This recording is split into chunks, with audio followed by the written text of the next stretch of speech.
Hello, and welcome to Global Data Themes Instant Insights.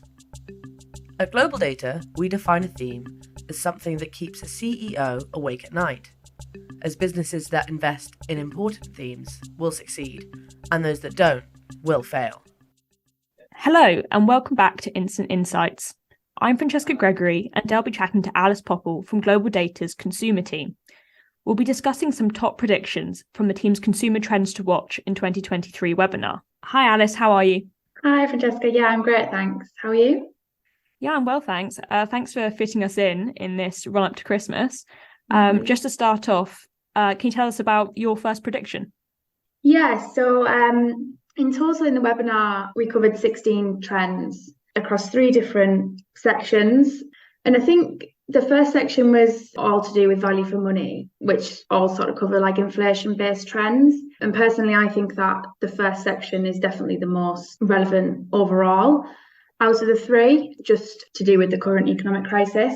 But if I was to pick up a specific one from that section, it would be skimflation, which is sort of a coined term, but we're seeing this so much basically with consumers switching out to cheaper alternatives that are more aligned with their budgets. So ultimately the desire for quality has reduced, and that's what we've been seeing in the second half of 2022. And so it's likely that this pattern will translate into 2023. It's just overall consumers are associating value for money with like lower prices and just cheaper overall products. What's interesting is this is sort of like a needs must situation. It's not something that consumers are happy to do. So just because those patterns will be there, it's not necessarily a true reflection of consumer preferences. And also to do with like the rise of private label and that sort of thing.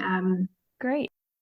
Can you tell us a bit more about what that private label means? Yeah, so private label is like supermarket owned brands. Essentially, consumers will gravitate towards supermarket owned brands. They're often cheaper, but also the quality of private label products has drastically increased in the last few years, and there's much less of a stigma around it as well, especially in the UK. Yeah, it's really interesting to see how those consumer preferences are changing, especially as people sort of feel the cost of living crisis increasingly.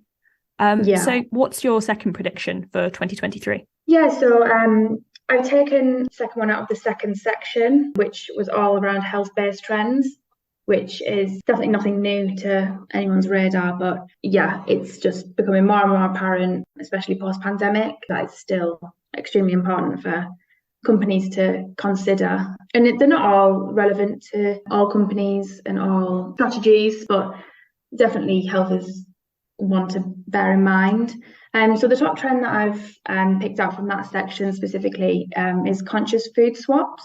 And it's similar to another trend that we covered, which is like thoughtful indulgence. And it's linked to all like the value for money perception, stuff like that. But it's more so as consumers are making wiser choices, they're thinking more about what they're purchasing. And so as a result of that, they're also making healthier choices. And they're moderating and avoiding the consumption of more indulgent and often more expensive categories, so things like meat, dairy and alcohol, ultimately leading them to switch to healthier alternatives or just cutting them out. So yeah, a core example is like flexitarian, just consumers becoming more flexible in their diets, and also like the sober curiosity trend, so driving the low and no alcohol market.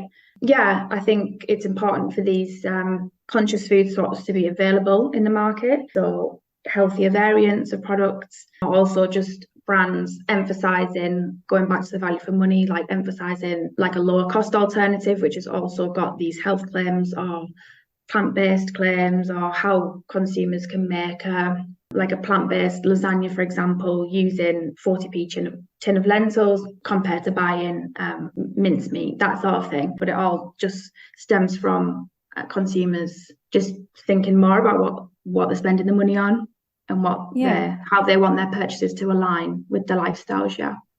Yeah, great, thank you. It's so interesting to see that sort of interplay, both the sort of the financial aspect in terms of price point, but also consumers' sort of rising health concerns. So just to finish off, what's kind of a general prediction for the consumer sector for 2023?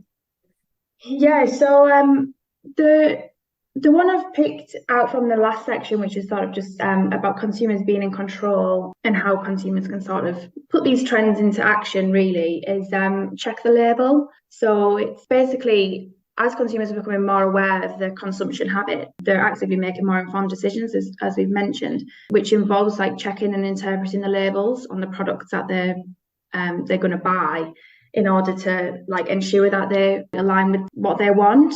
So things like the health labels and the nutrition labels, and also the sustainability sort of eco-impact labels. So we'll definitely see innovation in packaging and also with government regulations and that sort of thing. Consumers are making more informed choices. Yeah, the information needs to be there. It also comes down to transparency. So things like blockchain and supply chain.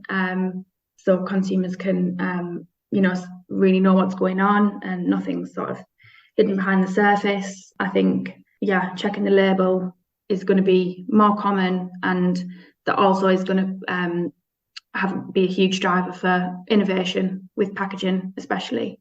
Great, thank you. Yeah, it'll be really interesting to see how sort of the innovation side of things, as well as consumer demands like transparency, will come together in 2023.